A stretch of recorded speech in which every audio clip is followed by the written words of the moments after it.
महाराज कहने लगे कि पागल हो गए, हमारे यहाँ बहुत सिपाही हैं, तुम्हें पहरा लगाने की क्या जरूरत है। एक भी बात नहीं मानी। परीक्षित हसनापुर में अमृत कुंड के पास पहरा लगाने लगे। और इधर क्या हुआ, अट्टा पर केसों को सुखा रही नमल दे, तो इधर से बासिक ने देखा दूर से, वाह मेरे महलों में इतनी सुंदर कन्या कहां से आई। बासिक ने गलत दृष्टि से देख लिया। हमने रात्रि में भी समझाया था कि जब सियार की मौत आती है तो गांव की तरफ भागो, और जब इंसान की मौत आती तो नारी की तरफ भागा। तो 22 समय के बीच उसने गलत दृष्टि से देख लिया। अब गलत दृष्टि से बासिक ने देखो, किन्हें देखो, अपनी कन्या। बासिक को नहीं मालूम था, बासिक को तो मालूम था मेरी रानी ने कन्या को मार दिया, लेकिन मेलन में पाली की सियारी जब अटा पे शादी के योग्य, अटा पे केस सुखाए गए। अब बासिक ने देखा, गलत दृष्टि से देख लिया, ये परमात्मा कंजा माई रानी होती तो कितना अच्छा लगतो जा मेलन में जाके सही कितने दिन हम बिताते। पागल होने लगा, बासिक कहने लगा, जब जब देखो सनम, जब जब मैंने देखा सनम, मेरी आंखों में, मेरे नींदों में, मेरे ख्वाबों में तुम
बासिक ने गलत दृष्टि से देखा। उसी समय बासिक के शरीर से कोड़ बह निकला।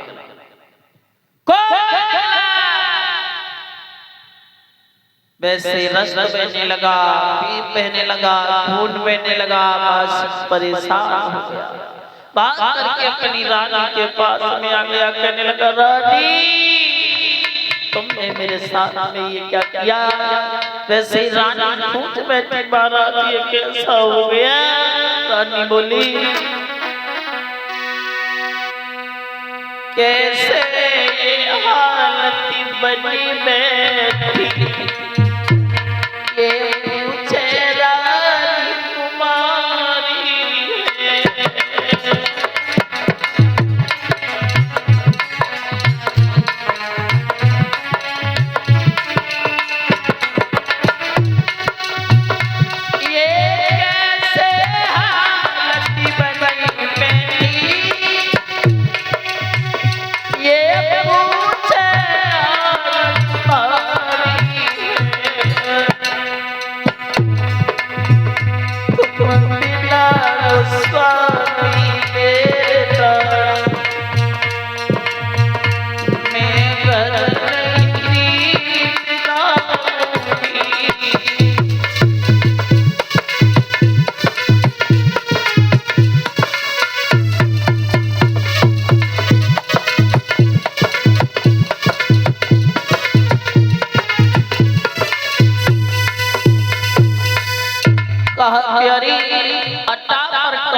आंसू को सुखा रहा था वैसे आज रोए के कहने लगी कि मुझे नहीं मालूम आपकी ही पुत्री थी।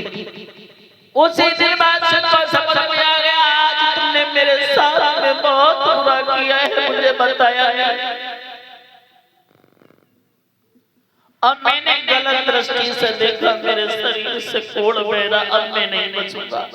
और बचने का एक ही उपाय है, स्नान से कोई जल ला के अगर मुझे नहवा दे अमृत कुंड से तो मेरा कोड़ बच सकता है।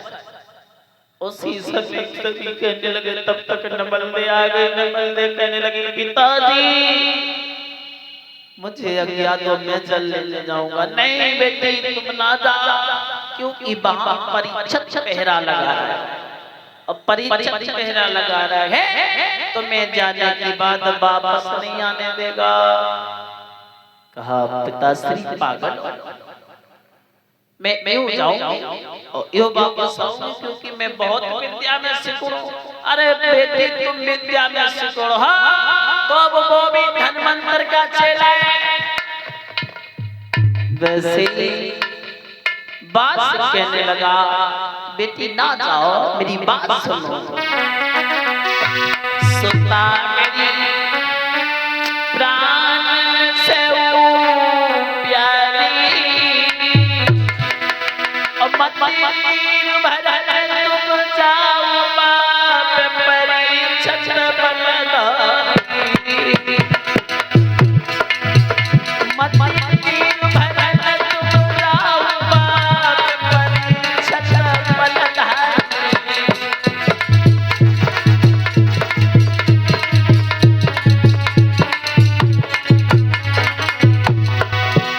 अरे बेटा मेरा क्या कर लगा रे बहुत विद्या जान।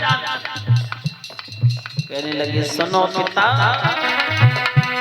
अरे बबुल तो चिड़िया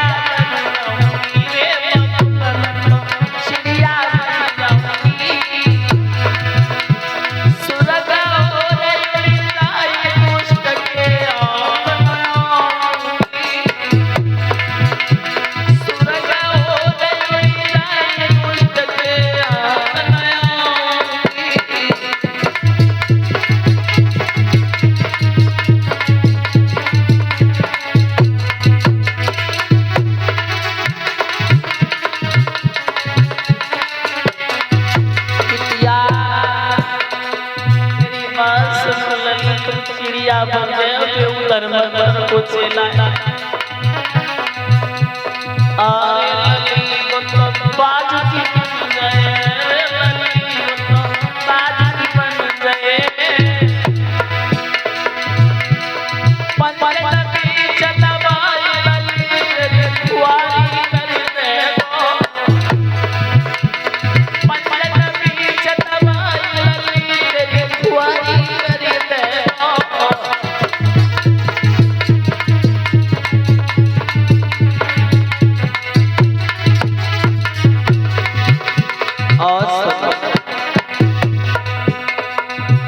अगर वो बात बन जाएगा मैं और विद्या जानती हूँ पिता, और नानी बन जाऊंगी रे बबुल, नानी बन जाऊंगी।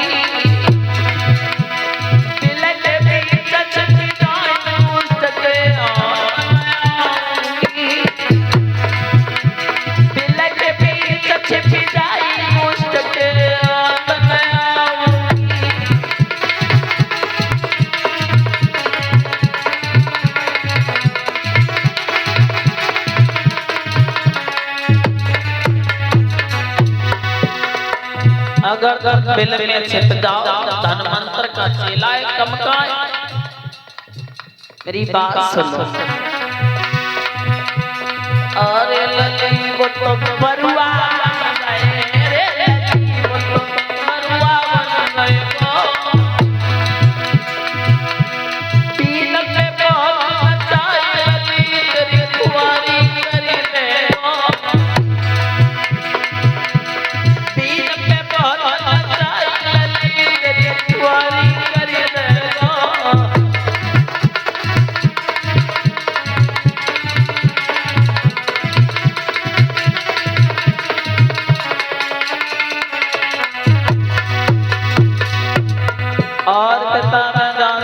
विद्या सुना। अरे दुल्हन तो मछली बन रही है, दुल्हन तो मछली बन रही है।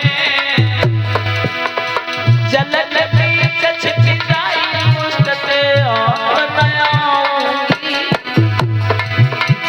जल के बीच छिप जाई दुष्ट ते और नया आऊंगी।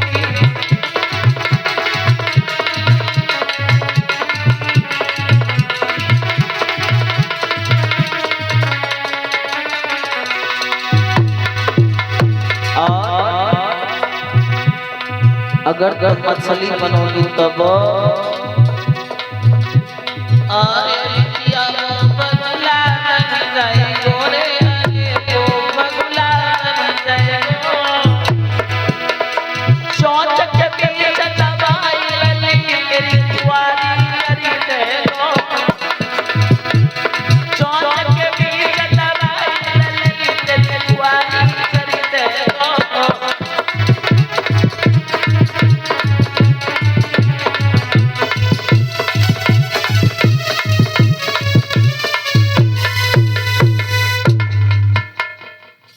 बाई समय पे बिटिया कहने लगी पिताजी पागल ना बनो, मैं जा रही हूँ जल लेने। घड़ा उठाओ और जल लेने के लिए पहुंचे। अब जल भर तो लिया, उधर से परीक्षित आवाज लगाने लगा, कौन जल भर रहा है? वैसे आज बिटिया ने देखो एकदम से डर गई और चिड़िया को रूप बना और स्वर्ग में भागने लगी। वैसे परीक्षित का उन्होंने धन्वंतर के चेलाएं उन्हें एकदम बाज का रूप बनाया, भाग पकड़ लिया और पकड़ लिया लेके आ गए। कहने लगे मेरे साथ में छल किया, आप कहाँ रहते हो? कहा मैं तुम्हें नहीं मालूम, मैं बासिक की पुत्री हूँ। कहा बारे बासिक तुम वही हो नमल दे, तो मेरे बाबा से आप दाए में हार गए थे, तुम्हारे पिता तुम्हें कुछ नहीं ध्यान है। आज आपको बिल्कुल नहीं जाने देंगे हसनापुर। वैसे कहा मैं मानता हूँ कि ये मेरे पिता मुझे दाए में हार गए, लेकिन मैं अभी जाऊंगी, उसके बाद मैं वापस आऊंगा। परीक्षित कहने लगे तुम्हें नहीं मालूम, यहाँ से तुम चलेंगे तो वापस बिल्कुल नहीं आओगे, बिल्कुल नहीं वापस आओगी। वैसे यदि विश्वास दिला करके नमल दे चलिए और नमल दे जाए के बासिक के पास में पहुंचे। बासिक ने कहा है जल लेके आ गई। हाँ जल से बासिक ने स्नान किया, कोड़ वहीं से खत्म हो गया। अब बासिक जब सही हो गया नमल दे उसी जगह से वापस चली। तो बासिक कहने लगा कहाँ जा रही हो पुत्री? कहा पिताश्री उस दिन की याद करो जिस दिन तुम मुझे दाएं में हार गए थे, और दाएं में हार गए थे फिर भी आपने झूठ बोला। अब मैं आपके पास में बिल्कुल नहीं रह सकता। उसी समय आज पिता आंखों में आंसू भर करके बोले कि तुम्हें नहीं मालूम है मैं जा रहा हूँ। वैसे ही नमल में कहने लगी सुनो मैं तुम्हारी बगिया में एक मिनट नहीं रह सकती। सुनो कि बाबा तेरी बगिया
अब क्यों ठुकराती है।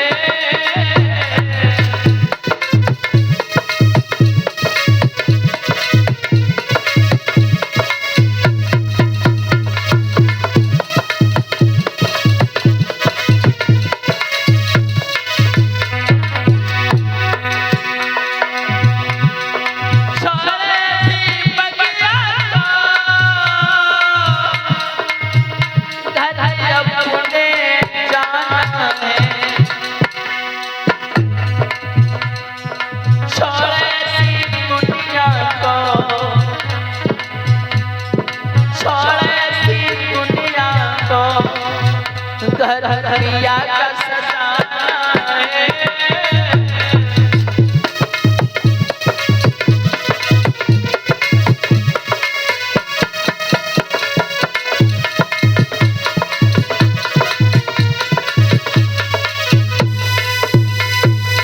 नमन लेने की बात वापस परीक्षित पास परीक्षित कहने लगे वाह भाई वाह अब बात तो बहुत पक्की हो। परीक्षित महाराज नमल देव को लेकर के हसनापुर में पहुंचे और जब हसनापुर में पहुंचे बड़े धूमधाम से परीक्षित का विवाह हुआ। अब परीक्षित महाराज तुम्हारा विवाह हुआ है कि परीक्षित का बड़े धूमधाम से विवाह हुआ। और जब विवाह हुआ एक दिन परीक्षित महाराज घोड़ा पे सवार होके शिकार खेलन के लिए चले। कहाँ चले? शिकार खेलन के लिए। आज समझ में आई रही? हाँ। तो जब शिकार खेलन के लिए चले कैसे चले? किसैया तो नमल देखो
महाराज ने घोड़ा की सवारी और शिकार खेलने के लिए पहुंचे।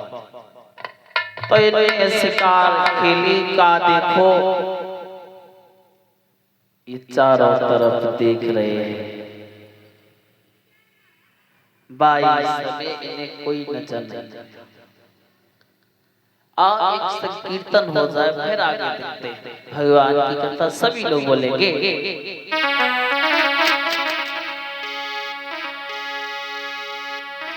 एक समय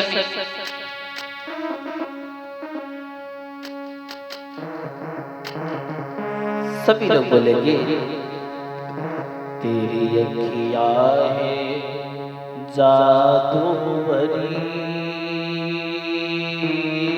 हे प्यारी तेरी अखियाँ है जादूवरी और बिहारी में तो कब से खड़ी तेरी अखियाँ है।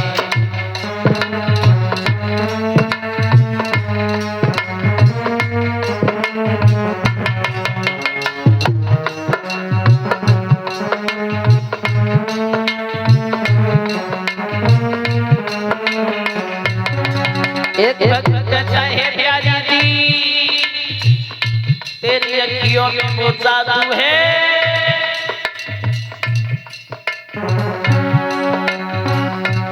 तेरी अखियाँ जादू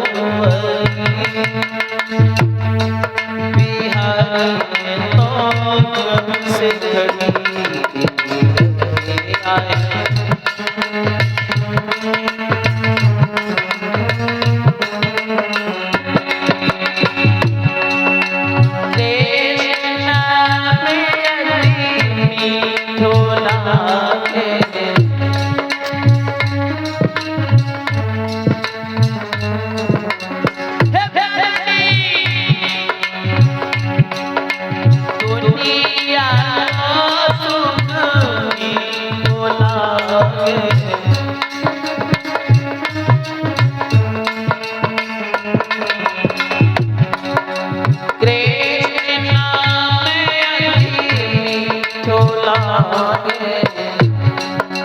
दुनिया को सुख को लागे, तेरी अखियों में क्यों खाली,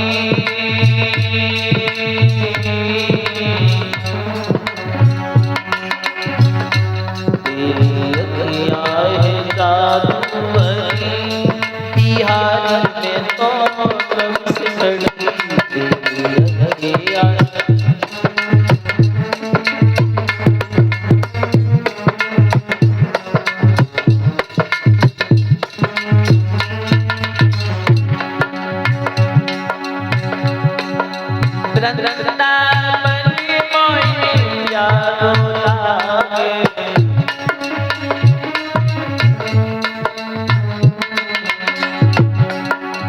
दुनिया को सुननी को न लागे,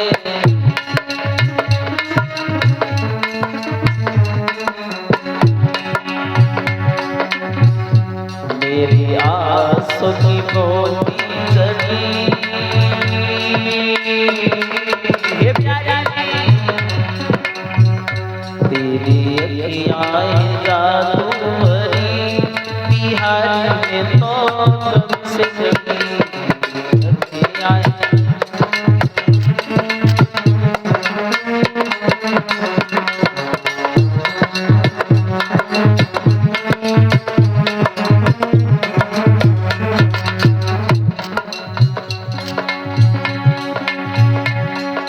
दूरी बहुत पास की ना,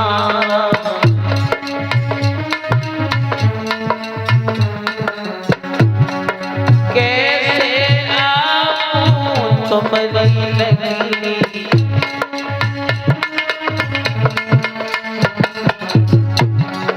दूरी बहुत पास की ना,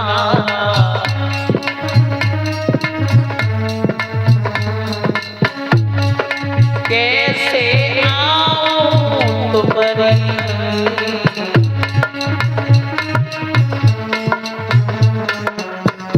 कोई तू नहीं घर द्वार, कोई तू नहीं घर द्वार संभाल तेरी ये लगनी, तू नहीं घर द्वार।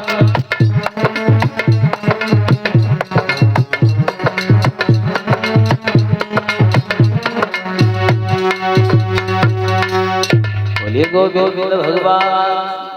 परीक्षित महाराज कथा कहाँ पे चल रही, आज तो समझ में आ रही। हाँ तो फिर बताओ कहाँ पे चल रही। वो तो चल रही, पहुंच कहाँ तक गई। हंसना तुम लोग पहुंची। जय हो। आज परीक्षित महाराज मन से कथा श्रवण कर रहे हैं। हाँ आज मन से कथा श्रवण कर रहे हैं। बोले भगवान की। अब आप देखेंगे उसी जगह अब शिकार खेलने के लिए पहुंच गए जंगल में। और जंगल में क्या देखा,